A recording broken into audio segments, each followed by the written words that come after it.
Welcome, everybody, to MindShifters Radio. And today is March the 24th, 2026. It's Tuesday. We welcome you to the show, and we're going to continue our conversation from yesterday. So welcome, Michael.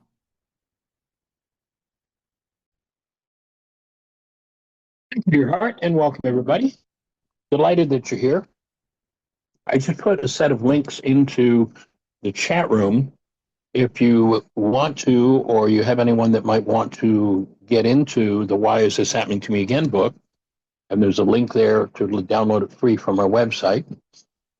We did a one-year study with a book club in London, England, and a lady named Yinka and the Global Book Club. So I put a set of links into that, 51 weeks of conversations around why is this happening to me again? We went through the whole book. So might want to play there. Other than that, welcome.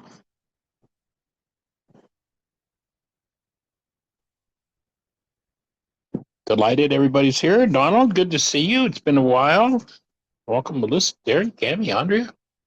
What's exciting? Anybody got anything to report? Anything to share?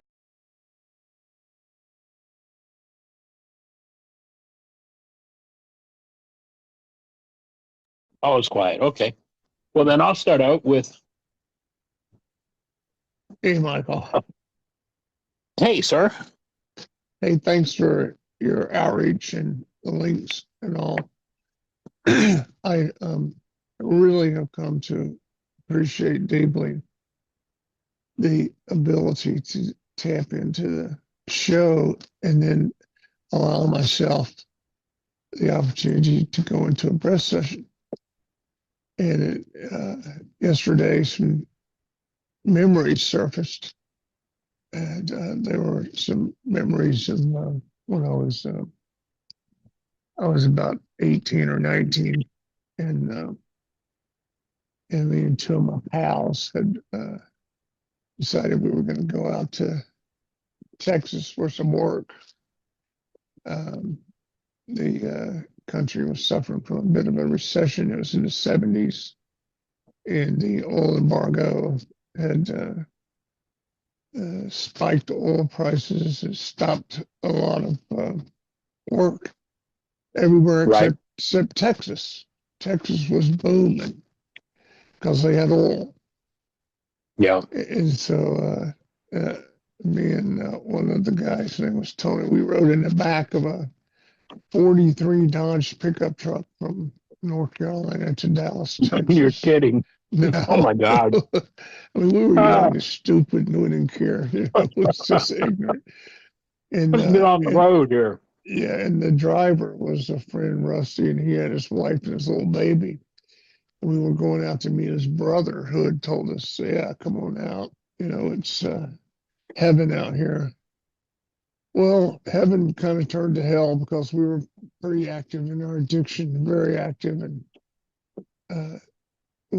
Tony and I were in a one room apartment over a garage on a property that was condemned. Rusty and his wife and baby were living in a section of the house, and the whole property was condemned. So no one was supposed to be there. We came in and out the back alley, and actually, after a couple of days, we would hear noises and things at night. And the lower part of the garage was a shooting gallery for drug addicts. I mean, it was just a beautiful place. You can imagine, it was horrible. And we were just doing whatever we could to survive. And that memory came back with full force. And there was a lot of emotions involved with that I was unable to process. I was in such denial and deep use and abuse of substances that I kept it suppressed. So that came up, and it's kind of rolled through into the day. And I've been taking Coco, my dog, for a walk twice a day now. We were going up the road here, and I mean the pain was surfacing. I was breathing, and just feeling it coming up and letting it rise and breathing with it. And then I heard the song playing by the Beatles, "Let It Be," in my mind, and, Yeah. and everything shifted, you know, and even the colors of the landscape looked prettier, and it was just a message, just to let it be and accept right where I was at right now and fight. You know, it was bringing me to the present moment. That's what it was doing. So I wouldn't put that out there and just let you know I'm gonna be here and just would ask to just hold space. I'm gonna do a nice, beautiful breath session, breathe up what all's connected to all that sadness and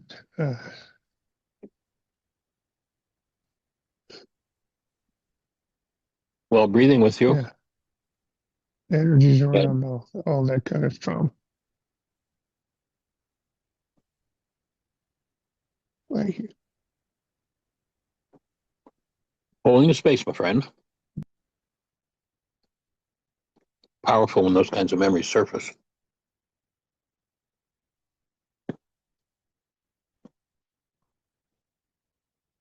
Got a text from someone yesterday that I haven't seen in 40 years. Her mother used to organize workshops in New Orleans, and she just turned 50 and had just gone through a healing crisis and was thanking me for the fact that he had the background and the tools, and stuff came up, kind of what you're describing, Terry, along those lines, old memories and the big feelings that she recognized. If she hadn't had the tools, she'd have been lost in them for a long time. So extending the space and the safety and support for everyone, allowing the space, doing the things that take each to the level of vitality where those things can surface and can be processed through. And one of the basic reasons for doing that ties back to the fact that you've heard me speak about what I consider to be one of the greatest atrocities that's ever been committed against mankind, and that we have bought into, not knowing any better, is that we've had hidden from us the fact that we are by nature creators. And when you realize that you're a creator, and then you understand where your creation comes from, it comes from what you carry around energetically. These kinds of memories, when resonated, like the pond, you know, when a pebble hits a pond in the pool, there are ripples, there are waves that go out, there are literal energetic waves that go out that create results. And some people would say, well, I'd rather just let that stuff lay, forget it. Well, what you choose to forget, you go back to Yeshua 2,000 years ago, take care of the heart, for out of it are the issues in life. I So want to add one piece. go for it. So our habit or our method of survival was when we would get some cash, we would buy a big sack of dried beans, pintos or something, and we'd get a big sack of potatoes. And that's what we would live with, and we secured our food supply. And then everything else went for drugs and alcohol. That was our food supply. And we were stealing lumber and feeding it to the landlord to pay our rent because he didn't care. You know, that's how he was functioning. When first he had let us live in the condemned dwellings, and then we were stealing lumber and doing repairs for him to pay for our rent. So it's pretty bleak existence. And I developed a boil, a huge boil on my shoulder. I'd never seen anything like it in this heart center, and it was, it was around for a while, but I've always been curious about what that was about. I've never had one like that since. I never had one before. But that's that I just wanted to throw that out there too. So you might have some insight on that. Thanks, buddy. Yeah. Bye. Yeah, a boil is your body saying, I got something to get rid of here. This is urgent to get out of here. I'm gonna pack this away and I'm gonna push it out. Yeah, it was pretty horrible. Yeah. Yeah, any kind of skin eruption, Remember there was a fellow that came to Heartland for a couple of years. Remember Ralph? And he had eczema all his life until he came to Heartland and started to do some toxing and some detoxing and some forgiveness work, and really like nasty, extreme eczema. Just for the first time in his life, just disappeared. So the skin is a limited organ, and when it starts to throw something off, you want to find a way to cooperate with your body's desire to get rid of it.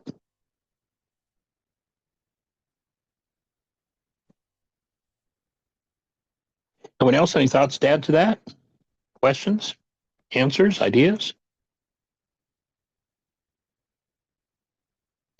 Well, we were talking yesterday about suffering and pain and the difference between the two. So, Susan, after we got off the show, I went to the dictionary and looked at the definition.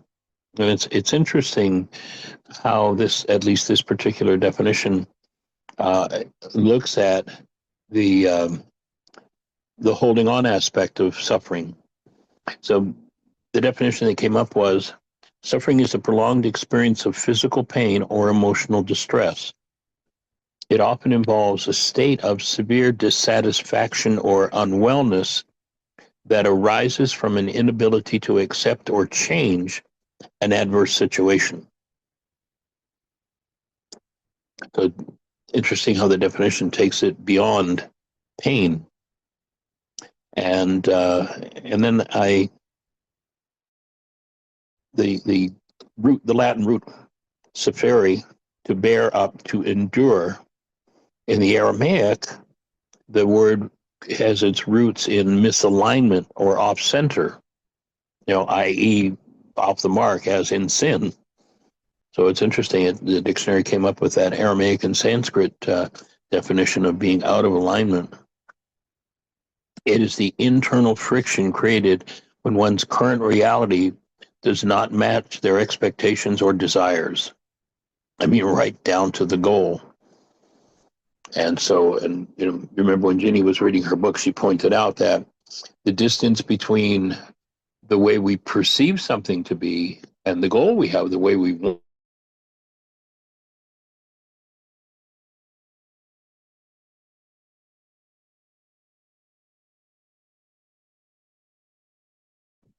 Am I the only one that can't hear Michael?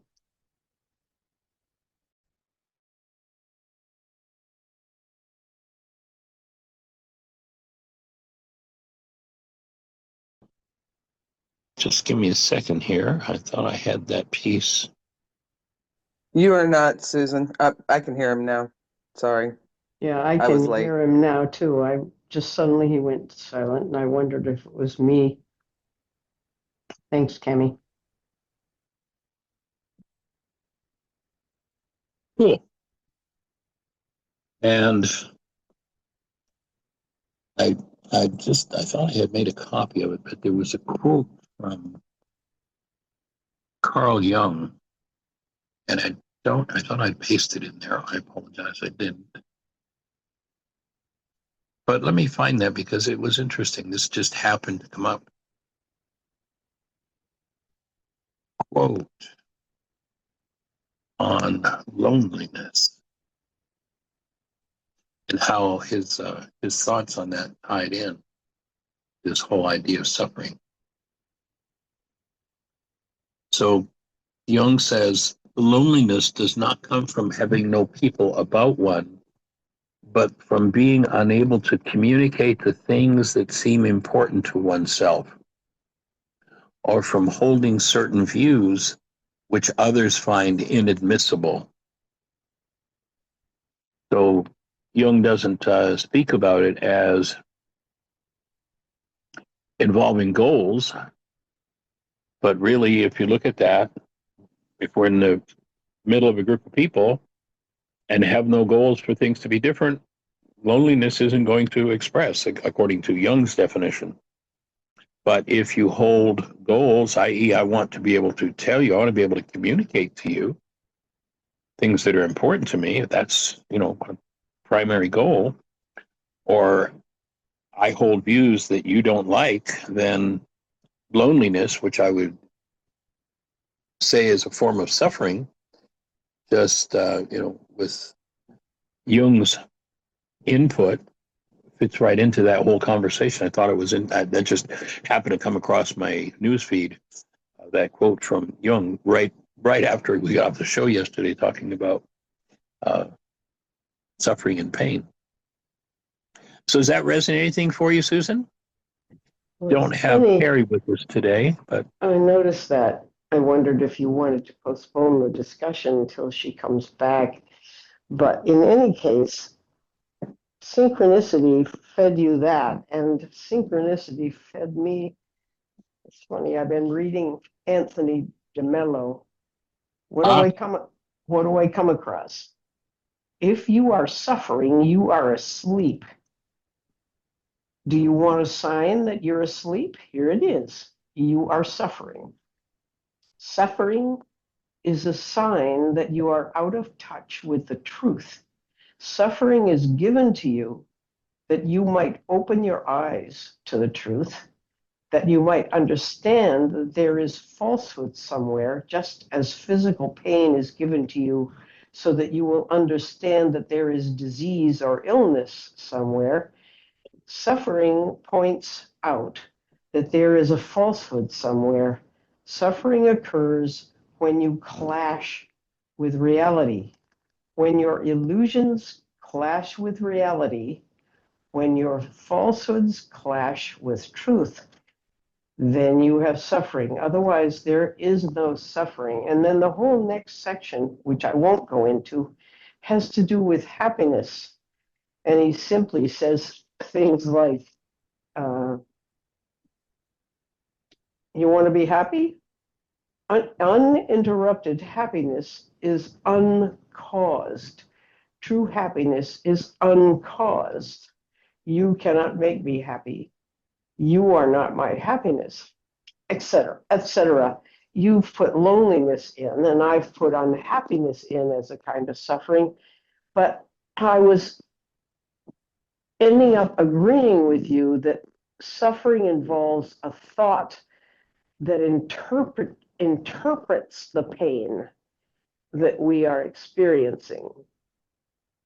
And then I was asking myself, well, how do we in our experiential selves, how do we separate suffering from pain?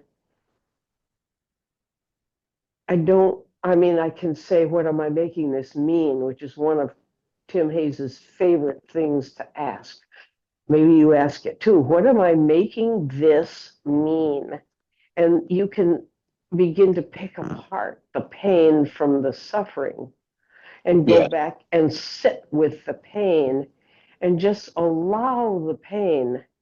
I can imagine doing that if I have a bellyache, which is the least pleasant of all the types of pain that's physical, in my opinion.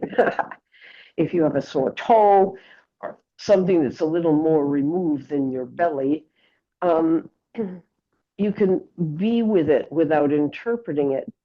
But then the whole thing about watching the suffering, or watching, I should say, the pain of an animal or the pain of a child, then I feel as if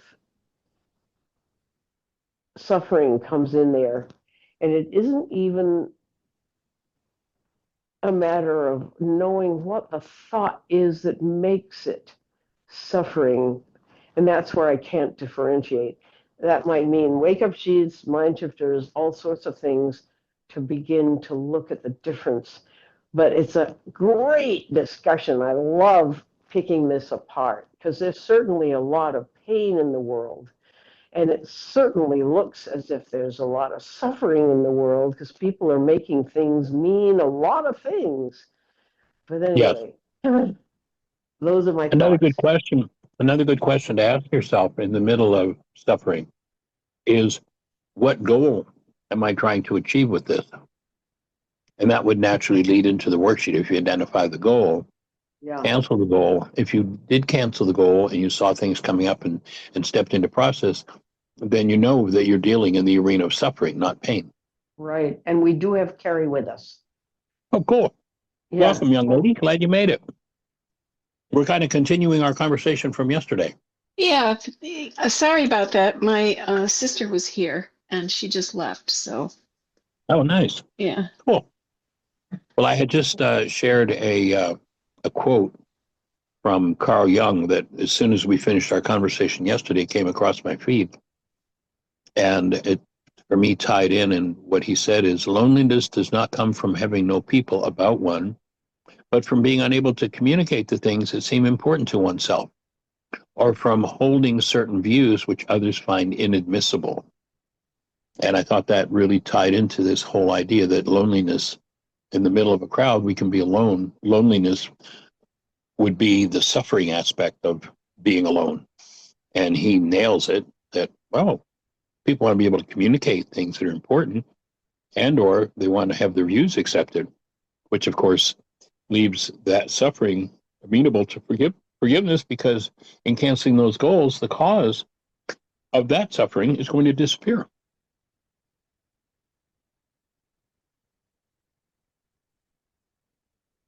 So that was kind of where we were going with it. And Susan had a quote from Anthony DeMello that tied in well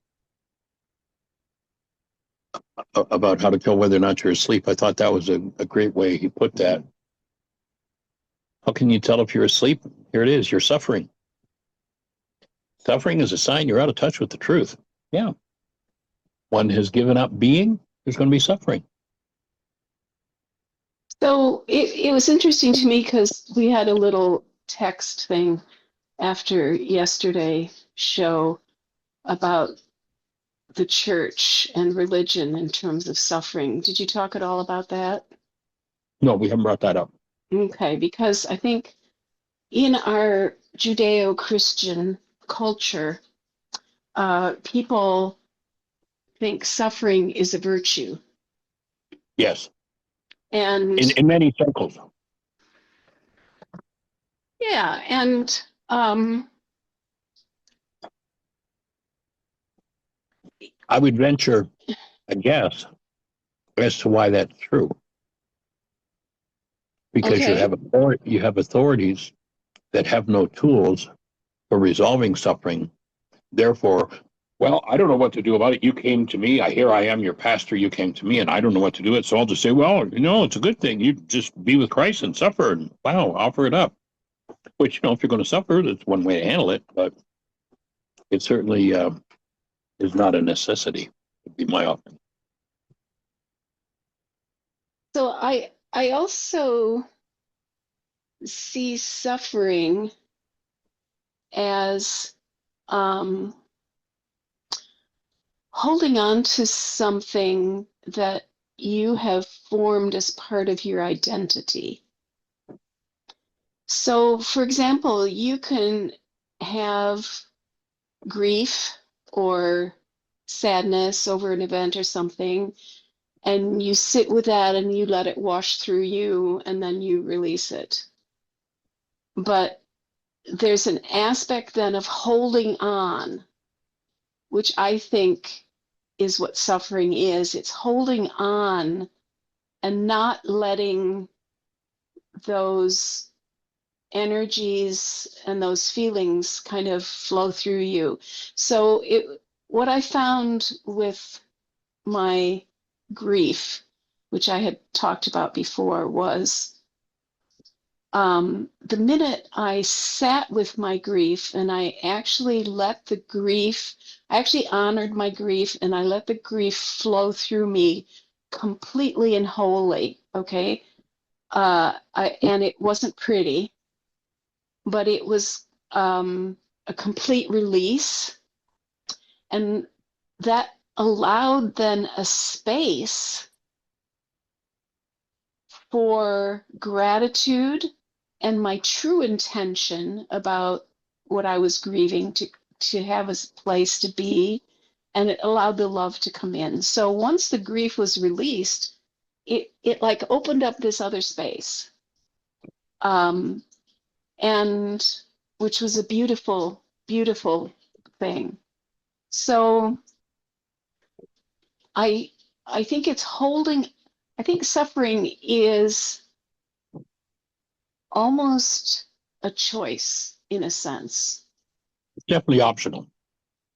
And it's because it becomes part of your identity that and it's, what's the payoff that people have for holding on to that?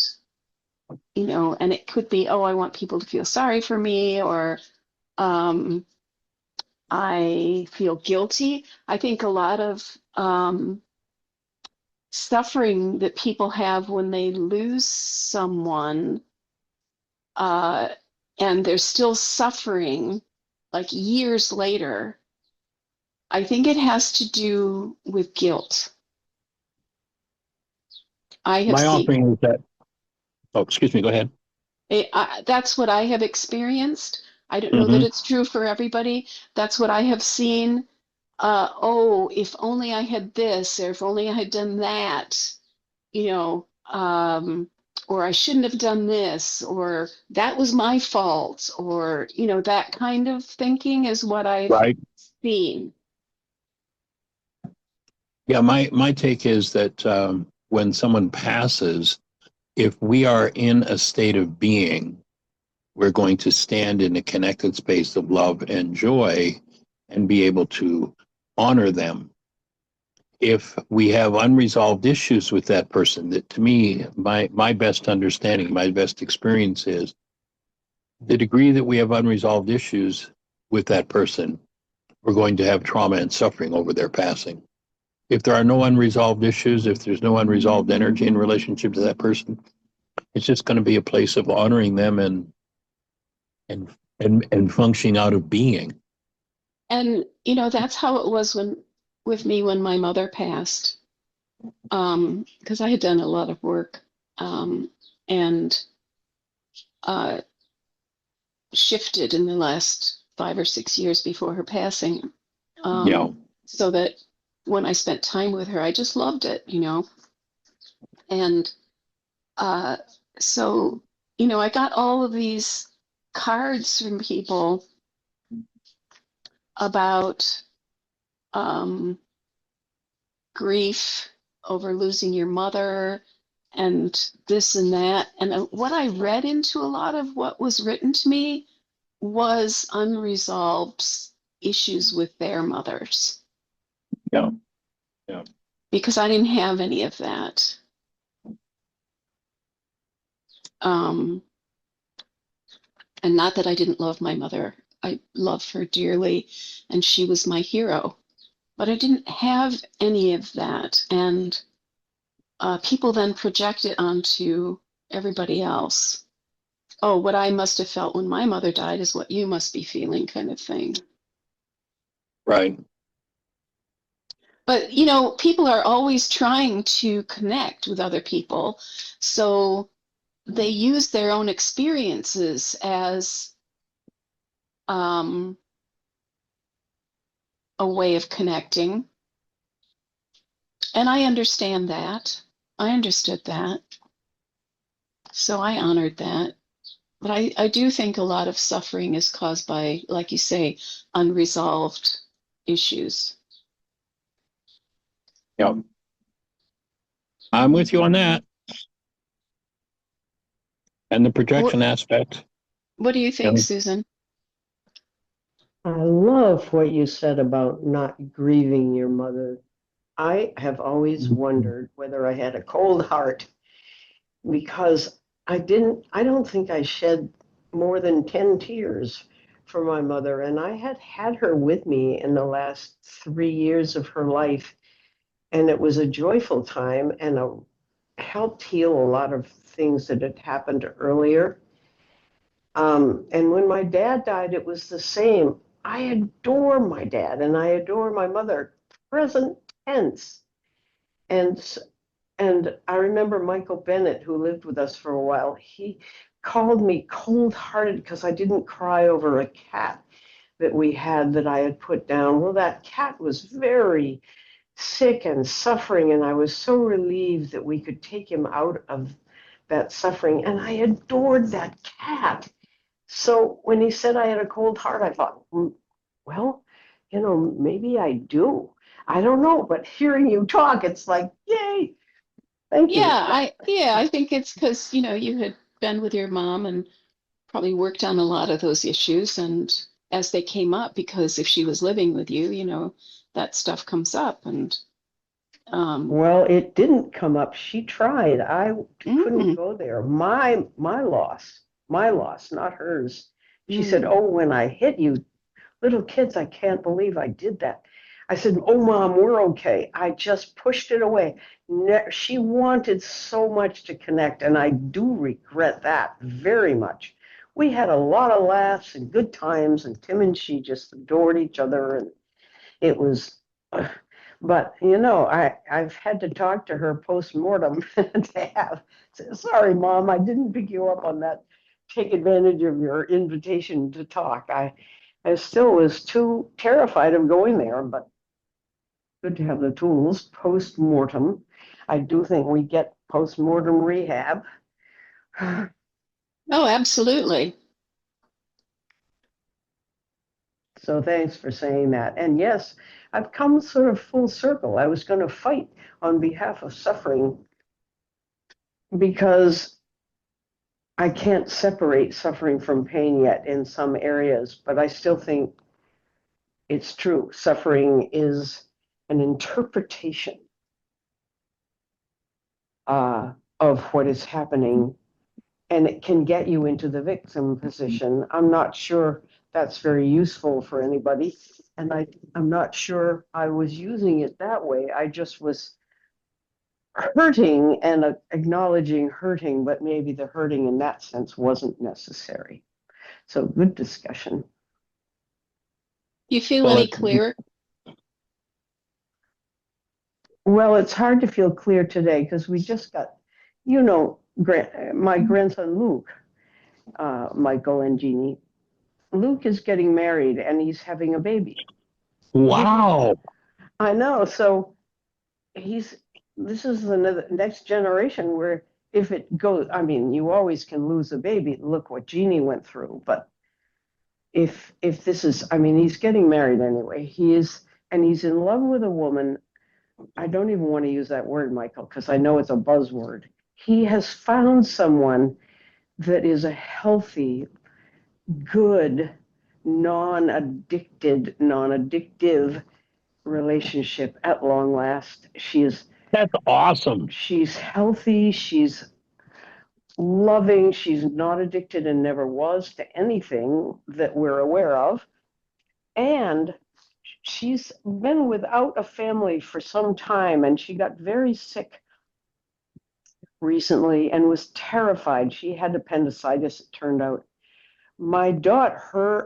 Lukey's mother, my daughter, brought her home with her, and my daughter's husband is a doctor and stayed with this girl through the whole thing, stayed by her bedside, and bonded before they even got close to deciding they wanted to marry. But so she's already considering them as her closest family besides Luke himself. So it's just so gorgeous that I'm on cloud nine over here.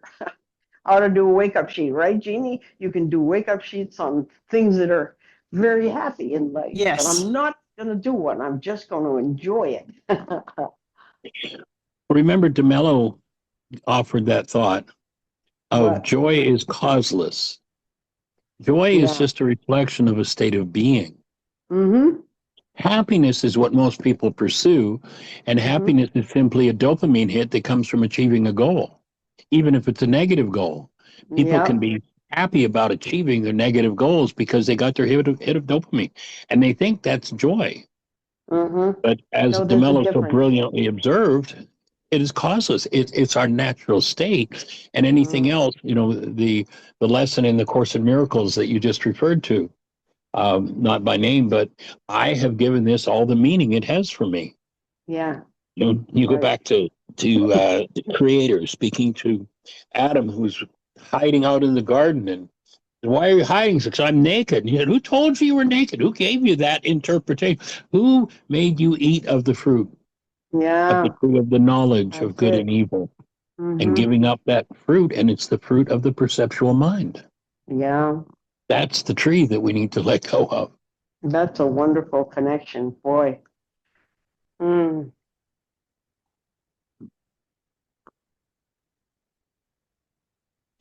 So it's exciting. Any other thoughts for you, Carrie? No, no more thoughts. I have an empty mind. Now that's a good place to be. No mind at all is the best. When my daughter was born, I had a period of a couple of days when she delivered into my hands, looked at me 100% focused in the eye and grinned at me. I went into that state of no mind. It was years later that I learned that it's one of the goals of some forms of Buddhist meditation, no mind. And that was my first experience. That was pretty profound. It Well, happens to anyone else? me occasionally, and it only lasts a few seconds. Well, I join you in expanding the time frame of I being have out of some your thoughts. mind. Go for it. Um, yes, so just another reiteration. When my mom died, um, I sat there with her for 3 days. She had Alzheimer's, and I sat there for 3 days with her. And when she took her last breath, I thought it was an amazing experience. My siblings all come, and cousins and whoever, and they're all just sobbing their eyes out. And it's like, this is a celebration. She doesn't have to suffer anymore. And I'm wondering from what you were saying, Carrie, if that is guilt they were carrying for their unresolved issues and not um being there, you know? Um, I don't know. But that was just yes, another person has experienced that validation, whatever. Um, the thing that you had mentioned is something that I've been contemplating lately, is noticing that the way I always connected with people, I created trauma bonds through the sharing of our trauma. And um, so I've really been looking at that. And I would also create relationships where people were healing from it, right? So it wasn't just, I guess it was a lot of story. Like, as I'm saying this, I guess it was a lot of story in that healing process. And what we learn with this work is the story don't matter. Um, but we like stories. People like to tell stories. Um, and I'm feeling like, so I was always one of those people that was like, I don't want to talk about the weather with you. If I can't talk about something real with you, then I don't want to talk to you, really, you know? Amen, Um, Carrie. um, Cammy, sorry. that's okay. It happens. The M looks like two R's frequently. um, but I'm looking at, so I'm glad that you know what I'm talking about, that it's like, I just don't want to make a bunch of small talk. And now I'm kind of at this place where stepping out of my story or trying to not make um, processing my sole concern of my life 24 hours a day. How do I bond with people in other ways. I mean, do I really have to resort to small talk? I don't know how to do this. And I was just wondering what your guys' thoughts are on it, because I know that I want to create healthier relationships. I know that I want more than just just understanding of what trauma does to a person. I mean, yeah, I want to be able to talk to people in my language and them understand what I'm saying, and them and me understand what they're saying in theirs. Which was, I think, one of those things that I would always latch on to those people. But I find, like, when I talk about life, people don't know what the hell I'm talking about. Sorry, I almost. We heard you. You know, you guys know what I'm like. It's Well, like I'm just, they're like deers in the headlights when I speak about things that have just been such a part of my life for, geez, I went to therapy the first time when I was 15. You know, this has been an ongoing thing for so many years. And I don't even realize that I'm talking, you know, plus the education and stuff. I don't even realize that I'm talking about things that are so foreign to other people when I'm doing it. So I don't know if anybody has any thoughts on that. yeah, I've got one. I'm trying to figure it out, right? Stop trying to figure it out, Cammy. Just be. There you go. So there's a quote from that comes to mind from Henry David Thoreau. And he says, the mass of men lead lives of quiet desperation. What is called resignation is confirmed desperation. From the desperate city, they go into the desperate country and have to console themselves with the bravery of minks and muskrats. A stereotyped but unconscious despair is concealed even under what are called the games and amusements of mankind. There is no play in them, for this comes after work, but it's a character of wisdom not to do desperate things. So what I hear you saying is that it's not necessarily easy. That to me, that's one of the reasons for this show, to find people who aren't living lives of quiet desperation. And what is there to talk about if that's where somebody lives? It's pretty rare to have somebody who's started on a path of awakening. Yeah, being down So, here, like, I'm sorry, go ahead. so teach people. And it's one of the ways you'll open wondrous conversations. You know, it's funny you say that because I have so much better conversations with the kids because they were taught. You know, like I can sit and talk to the kids for hours and hours, and there's no disconnect in the language, or the meaning. And the thing with that teaching is, you know, finding somebody that even cares to learn. And like being down here and being around people instead of being isolated in the country at home, all they want to do is gossip. It's like, Most men and women lead lives of quiet desperation. You're right. So form a different kind of community. yeah,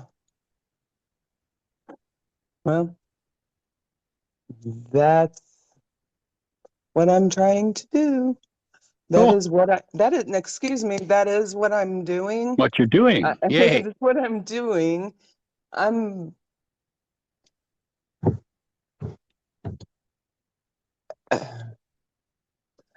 I guess, yeah. Okay. Any other thoughts would be welcome as far as like how to go about when you live in an area where it is extremely Southern Baptist and charismatic, Go to online. connect with people, um, without having to drive 3 hours to do it. Yeah, that might be the place to go online to make connections there. If there's, if most of the community isn't functioning in that arena, then you've got the online possibilities. Well, and that's why, the show and online groups and stuff are just so precious to me because I understand. it's what I have available. Um,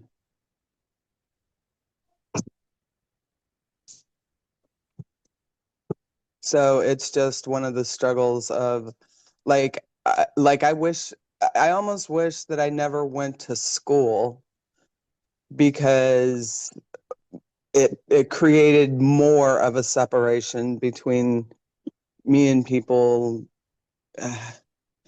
Anybody have any experience with like I hate to say this, um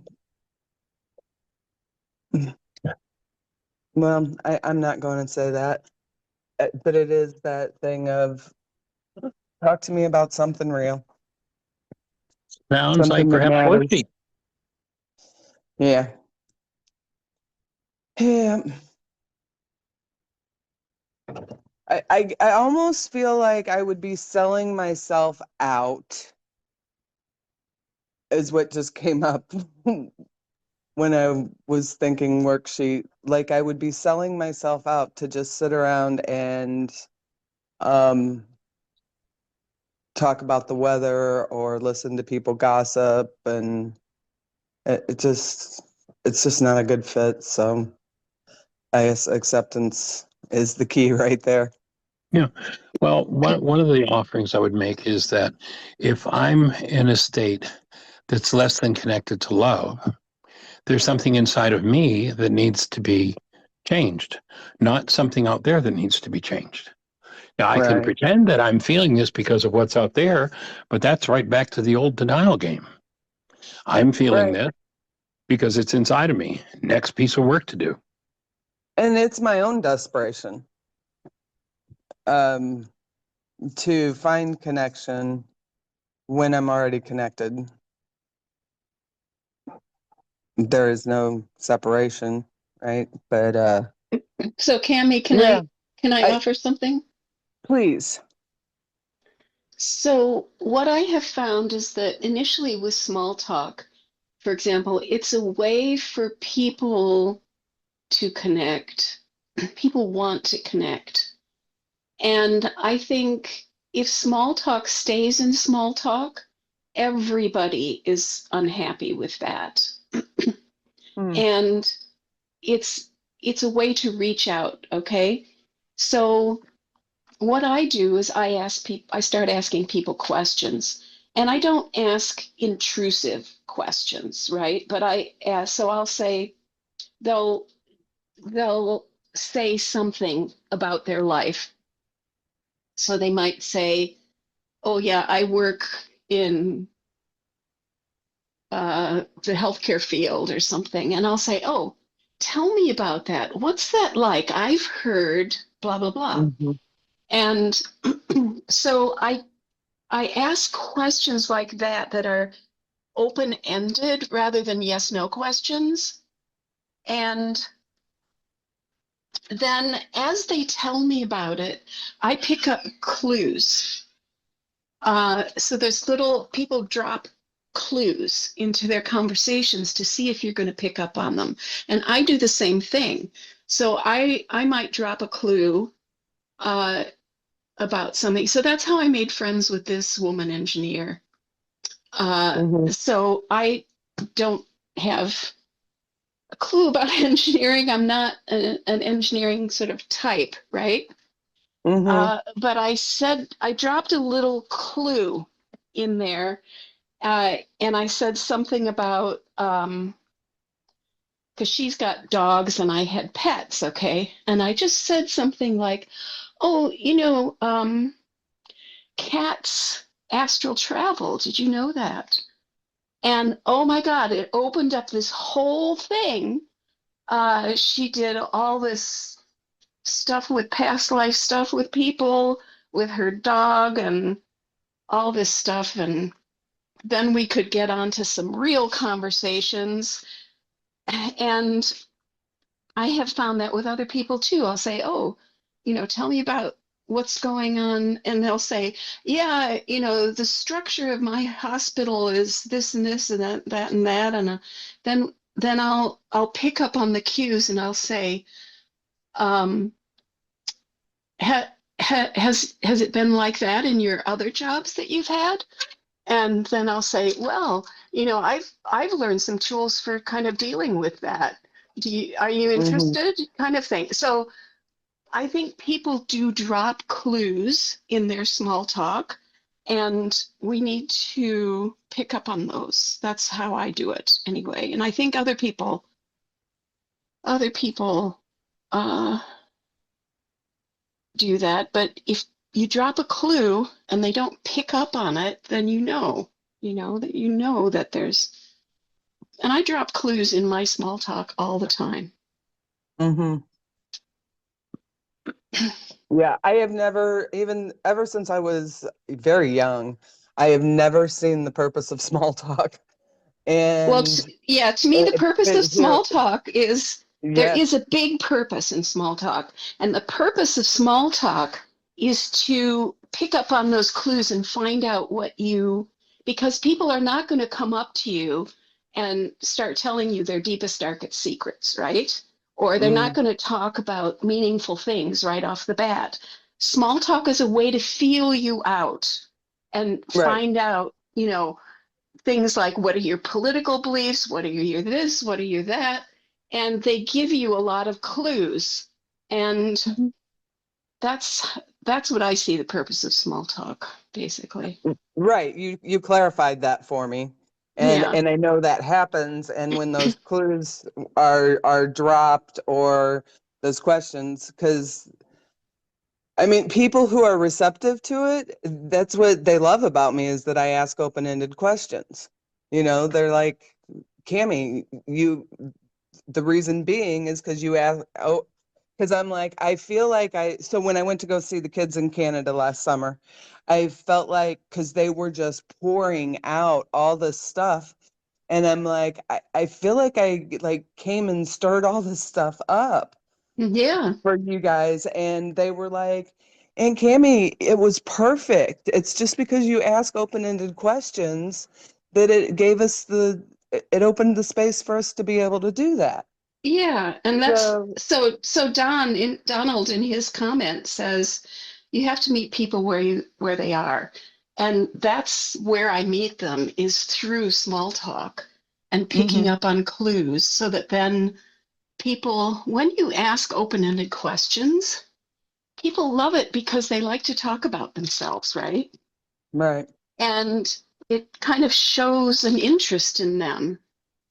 Oh, she's interested in me, you know? Hmm. Right. So then, yeah, that can lead to, and it's not going to be the case for everybody, obviously. Some people are just, um, Right.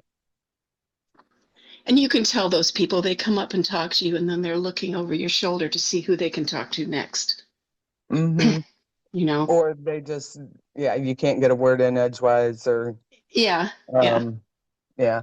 So thank you for that clarification, because I have felt like it's senseless. This is what I've been opening my mind to, is trying to see the value in it, um, to be able to make those connections. And um, you clarified that perfectly for me, of why I would even bother, which is pretty much how I've looked at it my whole life. Um, why even go there? And Very simple answer and very enlightening. Thank you very much. Sure. I appreciate you. Likewise.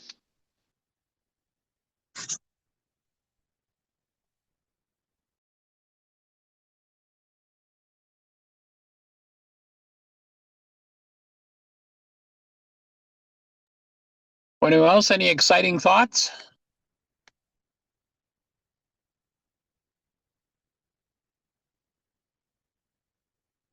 Then what do you say we just take a few moments, take a deep breath, and let's imagine that throughout this whole conversation, the breath has been moving sweetly and easily.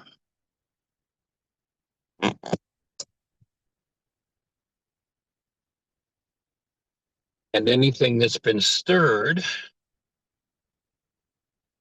is enveloped by the breath, which, even if there's resistance in physiology, strengthens the presence of love on a cellular level. So just allow your inner eye to look within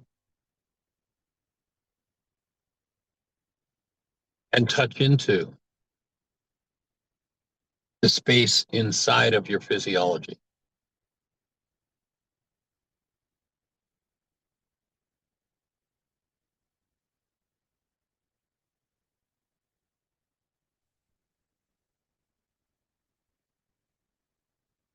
And as you breathe into that space,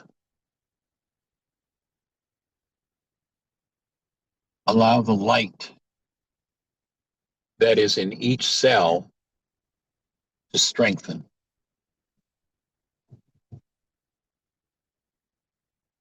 And as it strengthens with each breath, allow it to intensify and literally expand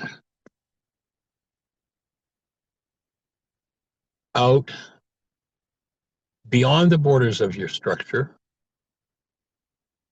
beyond what you tend to think of as your own personal space. And imagine, without us knowing where each person is that's joined in this show, imagine that the active presence of love in you can expand out to each corner of the country, Canada, Europe, where there are listening ears,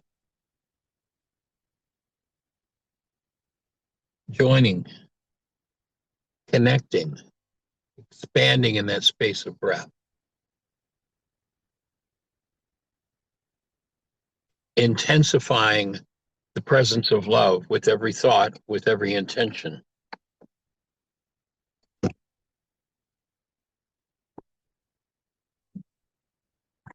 And as that intensity grows from each person that you've extended it to,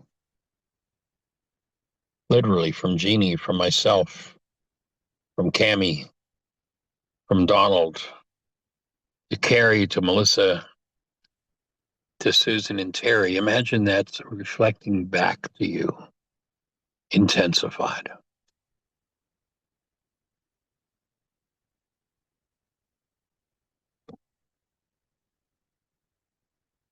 Strengthening the conscious, active presence of love that you are.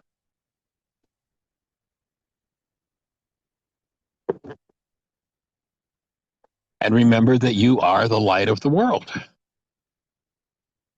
And have a blessed day, and we'll see you tomorrow.